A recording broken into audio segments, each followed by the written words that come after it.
All right, folks, we're looking at the British pound, and it could drop down into this area in here, returning back to that old low and fair value gap. But we're going to look at bread and butter setups, keeping with our theme here. That's our sell side liquidity pool. So that's going to be the focus for this morning. And I want to tackle a subject matter that is probably going to be, well, significant to most of you. There is an impatience factor that overwhelms a trader, and they know they should be trading, but this is the actual ideal entry point right here. That is a mitigation block and a fair value gap. You'll see that right here where I'm drawing a rectangle in here. So that's really the best case entry point, trading up into that. But let's assume that you see this run here and you know it's a Judas swing in the New York session, so you go short. I'm using a stop that should permit me to stay within this trade and not get stopped out. But I want you to pay attention to looking at the amount of money fluctuating.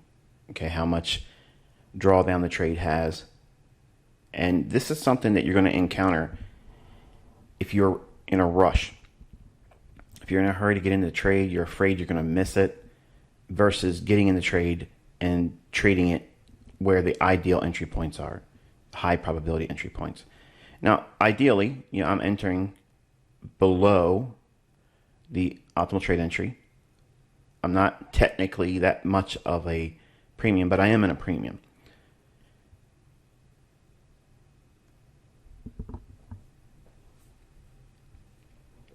So watching that amount of money can be very stressful if you're in a trade, and that would be right there is where I would enter. That's the entry point. But I want you to watch what it feels like looking at those numbers and how that might be stressful for you. And it's better if you don't have this on your chart, watching the P&L that's open in the trade at the time, because you're going to be paying attention to that and the effects and psychological and emotional effects that number will have on your opinion or your view on the marketplace. And you will abandon the things that you're supposed to be watching, which is, does the market want to show a willingness to move lower after trading up into that mitigation block and fair value gap? If you're just watching the numbers, it gives you the impression that, well, this is all you should be focusing on, versus what is price doing? Price is not aware of your entry. It doesn't know that you entered. It doesn't know that you are stressing because where you got in early. It's doing what it normally does. It's delivering price based on its macros.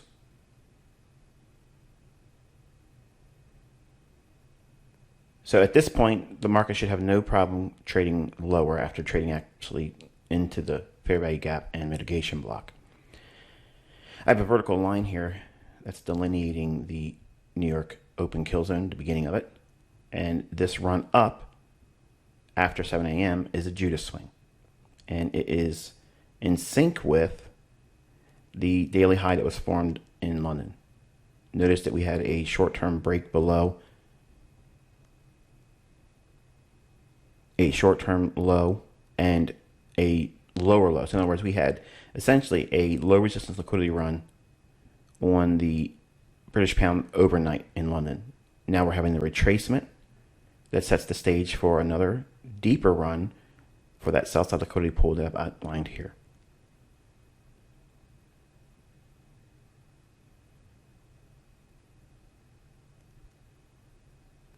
Now you can imagine sitting in this trade questioning whether or not, is it going to keep going up? Is it going to keep going up?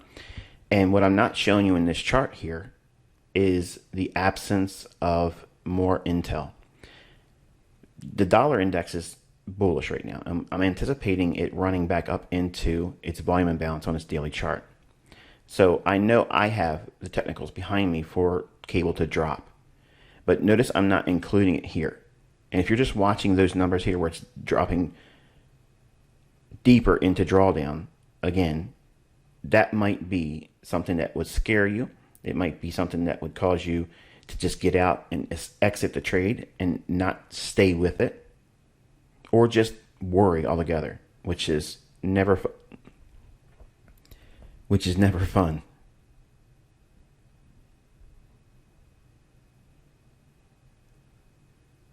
Okay, another opportunity right there. If you missed it the first time, that would be a wonderful area to go short.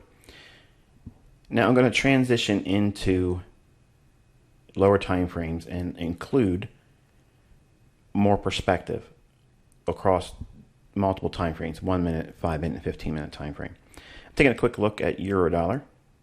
You can see it has already dropped lower, and it looks weak, so it doesn't look like it's going to rally all that much. Showing you it's the same account, and the account is still sitting in drawdown with this trade, only because I'm using 3.5%, and I'll talk a little bit about 3.5% later in the video. It's not an enticement for you to be using that much leverage. All right, here's euro on a 5-minute chart. It looks heavy. Let me take a quick look at euro pound. It's already ran lower, and we're going to go back to British pound. Now we're looking at an hourly chart, so you can see the framework that's involved here.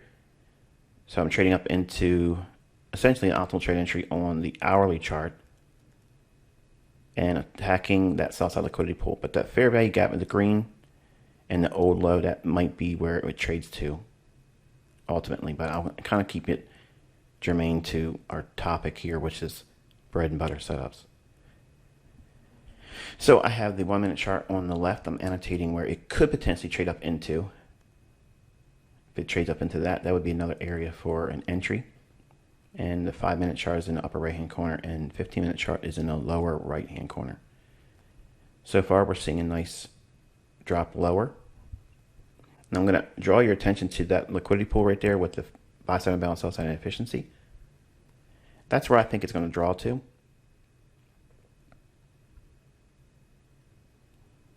So keeping your focus in that area right there. Now I don't want it to bounce in that area there because there's a short-term middle buy side imbalance, sell side inefficiency, and sell side liquidity pool. So I want to see it run right over top of that. But it's already showing some wanting to bounce there, and that to me is not what I want to see, but I'm going to stick with the idea that it might be this short-term volatility.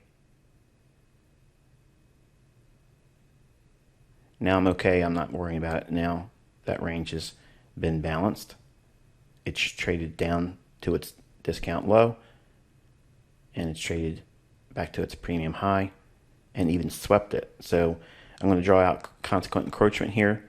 From this point on, this pair should not trade back above that. So it needs to stay below that. Now we're into that sell side liquidity pool. And I'm going to take partials here. I'm going to take a large portion off. Okay, right below that old low. I'll show you. Again, it's the same account. I'm not bringing accounts and creating new ones.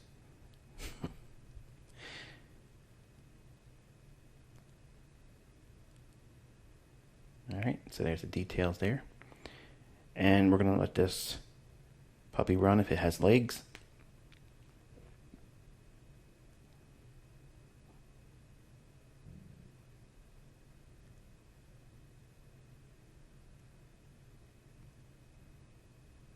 Okay, I'm going to lower the stop now. Now I'm not worried about getting stopped out when I put the trade on. I'm not thinking about the stop. The stop's there to do its job. I want to be focusing on whether or not the market has the signatures I'm looking for. I'm going to take this off again because I don't want you distracted.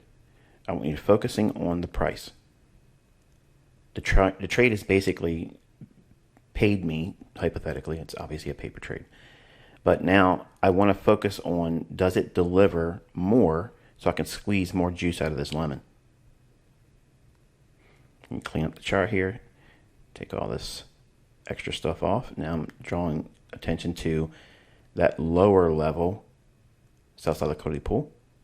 And I'm just going to link everything so that way the charts show everything as it would relative to that 5-minute chart upper right hand corner. Now, no longer interested in that fair value gap up around the 138.70 level.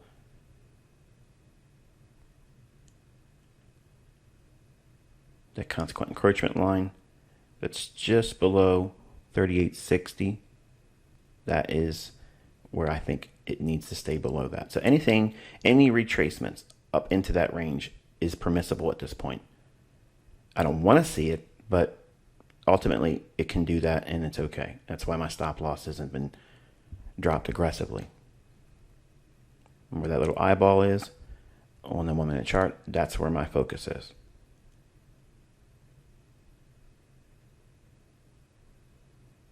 Nice range expansion. Now I'm going to teach you a concept in here called running down equity. Okay, and it sounds like drawdown.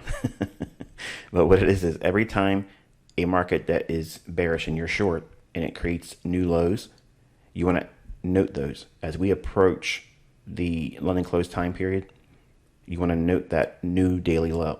And any time that there's an imbalance that I want to draw your attention to up to that bearish order block, price can meander in here and stall, spend some time in here and frustrate you because we are ahead of the London close time frame and we've already more or less traveled a good distance so far from the New York high.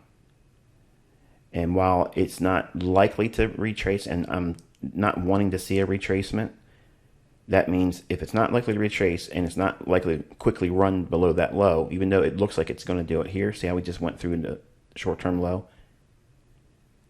Every time it does that, you want to be watching that. And ideally, you want to be taking something off.